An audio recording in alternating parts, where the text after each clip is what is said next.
تو بابر اور رضوان کو اوپنر ثابت کرنے کے لیے ہم نے دیکھ لیجئے کہ اپنی بالکل کرکٹ جو ہے نا اس کو تہس نہس کر دیا تھا. تو بابر اچھا پلیئر تھا لیکن فخر زمان کے ساتھ، کیونکہ فخر زمان آتا تھا وہ اٹیکنگ کرکٹ کھیلتا تھا تو بابر کے اوپر پریشر نہیں ہوتا تھا. بابر اپنی اننگ بلڈ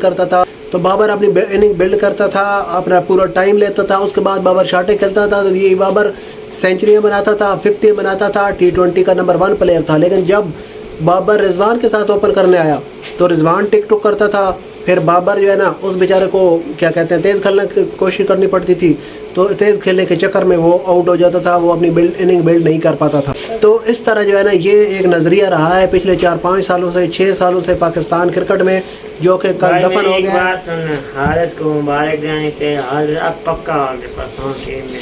ہاں تو قمر بھائی وہ ہم بات کر رہے تھے کہ پہلے جو ہے نا شروع سے اول تو ہماری ٹک ٹک ہوتی تھی، اس کے بعد جو ہے نا اگر کوئی ایک آدھ وکٹ گر جاتی تھی تو پھر منجی لمبی پا کے ادھر جو ہے نا پچ کے اوپر ہی سو جاتے تھے. تو پھر جو ہے نا پھر تو شاٹ مارنے کا تصور نہیں پیدا ہوتا تھا 10-15 اوور تک. تو اس کے بعد جو ہے نا کوئی شاٹیں کھیلنے کی کوشش کی جاتی تھی تو اس چکر میں پھر آؤٹ ہو جاتے تھے.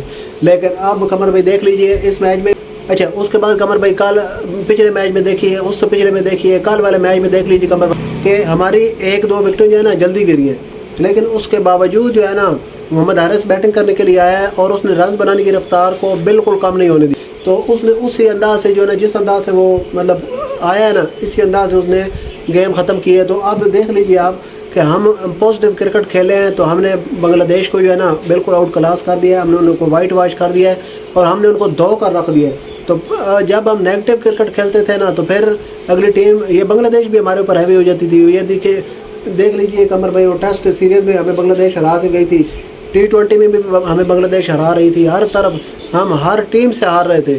تو اب اگر نا یہی نظریہ یہی سوچ اگر اس کو برقرار رکھا گیا تو امید کی جا سکتی ہے کہ پاکستان کرکٹ جو ہے نا بہت اوپر جائے گی. Pakistan cricket England, New Zealand, Australia, South Africa سب کو ہرائے گی. حارث کی کپتانی، حارث کی آغا سلمان کی کپتانی، آغا سلمان کی کپتانی بھی قمر بھائی شاندار ہے. آغا سلمان نے جو کہا تھا نا وہ اس نے کر دکھایا ہے. اب 2 بندے صرف رہ گئے قمر بھائی اس ٹیم میں خراب، وہ ہے نسیم شاہ اور حارث رؤوف. اگر ان دونوں کو باہر کر دیا جاتا ہے نا تو قمر بھائی یہ ٹیم میں کہتا ہوں دنیا کے نمبر 1 ٹیم بنے گی. اس میں علی آتا ہے، اس کو 1 سال دیا جائے تو یہ دنیا کے نمبر 1 ٹیم بن سکتی ہے.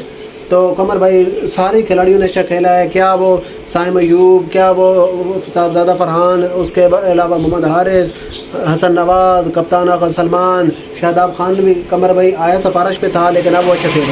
لیکن قمر بھائی فہیم اشرف کی ہمیں سمجھ نہیں لگ رہی. قمر بھائی وہ ڈومیسٹک میں پرفارم کرتا ہے، انٹرنیشنل میں آتا ہے تو بھیں ہو جاتا ہے. بیٹنگ میں تو خیر اس کو موقع ملا نہیں ہے، خود بھی موقع نہیں ملا. قمر بھائی وہ ویسٹ انڈیز کے ساتھ ہے. قمر بھائی میں آپ کو بتاتا ہوں خوش دل شاہ اور جو فہیم ہے نا ان کو بیٹنگ میں تو زیادہ موقع نہیں مل سکا، جس کی وجہ سے ان کے اوپر ہم کسی کی تنقید یا کوئی بات نہیں کر سکتے.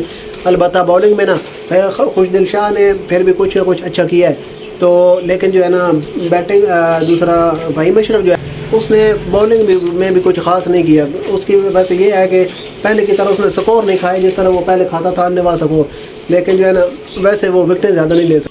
اچھا تو قمر بھائی آپ کتنے خوش ہیں ہم جو یہ سیریز جیتے ہیں؟ بھائی میں اتنا خوش ہوں. ہمارے آغا سلمان کی کپتانی ٹھیک ہے، اس کی بیٹنگ ٹھیک ہے. میں کہہ رہا ہوں بابر، رضوان ان کو نکالنے چاہیے. قمر بھائی آپ کہہ رہے ہیں بابر اور رضوان کو نکالنا چاہیے تھا. قمر بھائی ان کو نکالا ہے تب یہ تبدیلی آئی ہے. اگر ان کو نہ نکالتے تو ساری زندگی اب میں تو امید ہار چکا تھا کہ اب ہماری پاکستان کی کرکٹ جو ہے نا وہ سیدھی نہیں ہو سکتی. لیکن قمر بھائی ان کو نکالا ہے، شاہین کو نکالا ہے تو تب یہ جو ہے نا تبدیلی آئی ہے. اب صرف 2 بندے اور رہ گئے ہیں، ان کو بھی نکال دینا تو قمر بھائی بالکل A1 سارا ماحول سیٹ ہو جائے گا اور ہماری یہ ٹیم جو ہے نا نمبر 1 بنے گی. ہماری team Australia, England, South Africa, New Zealand, India سب کو ہرائے گی. تو قمر بھائی اپنا آپ پوچھ رہے تھے کہ اب پاکستان کی اگلی سیریز کب ہے. تو قمر بھائی اب پاکستان کی ٹیم کی 2 مہینے چھٹیاں ہیں.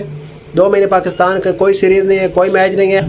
اس کے بعد قمر بھائی پاکستان نے ویسٹ انڈیز کے خلاف سیریز کھیلنی ہے. پتہ نہیں وہ اب مجھے یہ نہیں پتا کہ ہوم سیریز ہے یا ہم نے دوسرا ویسٹ انڈیز میں جانا ہے. تو اس بارے میں قمر بھائی ہم کنفرم کر کے جو ہے نا پتہ کر کے کل بتائیں گے فینس کو اور آپ کو. تو ٹھیک ہے قمر بھائی آج کی ویڈیو ادھر ختم کرتے ہیں. ملتے ہیں کل ایک نئی ویڈیو میں نئی باتوں کے ساتھ، نئی معلومات کے ساتھ، نئی خبروں کے ساتھ. اللہ حافظ.